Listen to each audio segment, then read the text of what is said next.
माननीय प्रश्नकर्ता ओम प्रकाश मिश्र। माननीय बाचस्पति महोदय मु आपण जरिया माननीय मुख्यमंत्री पक्षर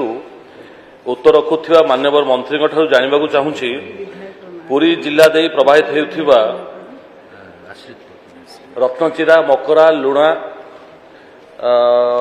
मलागुणी राजुआ एवं दया 3 वर्ष भितर यह खनन करने कौन कौन कार्य कौन कौन सरकार पदक्षेप नहीं तत्सहित यही नदीगुड़िकर इरिगेशन मेन केनाल एवं सब केनाल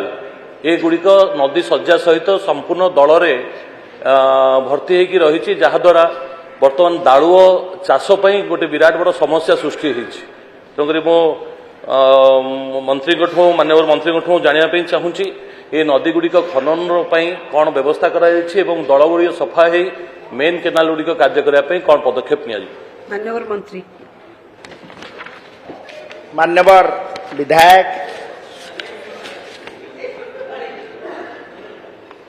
ओम प्रकाश मिश्र जो प्रश्नटी करिसेंती 2023-24 रे कणास ब्लॉक अंतर्गत सेवतीपुर ठारू नागण पर्यंत लुणा नदीर ड्रेनेज कार्य आरडी रास्ता 11 किलोमीटर ठारू 17 किलोमीटर 6 किलोमीटर मध्यरे 1578 लाख टंकार व्यय कार्य होईछि। सेही भली 24-25 रे आमर कणास ब्लॉक अंतर्गत गड़िश गोदा ठारू बोतलमा पर्यंत दया नदीर ड्रेजिंग कार्य आरडी रास्ता 50 किलोमीटर ठारू 57.20 किलोमीटर तथा 6.70 किलोमीटर लेंथ रे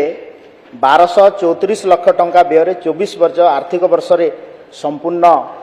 होईछि एवं आमे एही ड्रेनेज कार्य को आउ टिके त्वरान्वित करिया पई आईआईटी चेन्नई एवं विभिन्न रेपुटेड इंस्टीट्यूशन रो प्रोफेसर मानक तत्वावधान रे गोटे अनुमोदित संस्था मानकर द्वारा यही ड्रेनेज नेटवर्क केमिति उपयुक्त ढंग से कार्य करा जाई परिबा ता पई मध्ये गोटे खसड़ा प्रस्तुत होईछि एवं मु धन्यवाद देवी आमर विधायक ओम प्रकाश मिश्र को से गत नवेम्बर मासरे आमर गोटे टीम टेक्निकल टीम सहित तांकर मध्ये मीटिंग हेतिला एवं से मध्ये निजे साइट को मध्ये जाइथिले एवं माननीय विधायकंकर परामर्श क्रमे विभागर जंत्री माने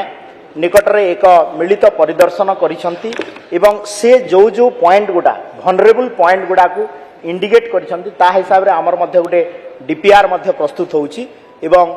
आमे कार्य करिवा पूर्वरु माननीय मुख्यमंत्री को मध्ये से देखा करथिले एवं निश्चित भाव रे तांकर जो एरिया रो इश्यू अछि ताकू यथेष्ट सम्मान दिया जिवो ए कार्य को त्वरान्वित करा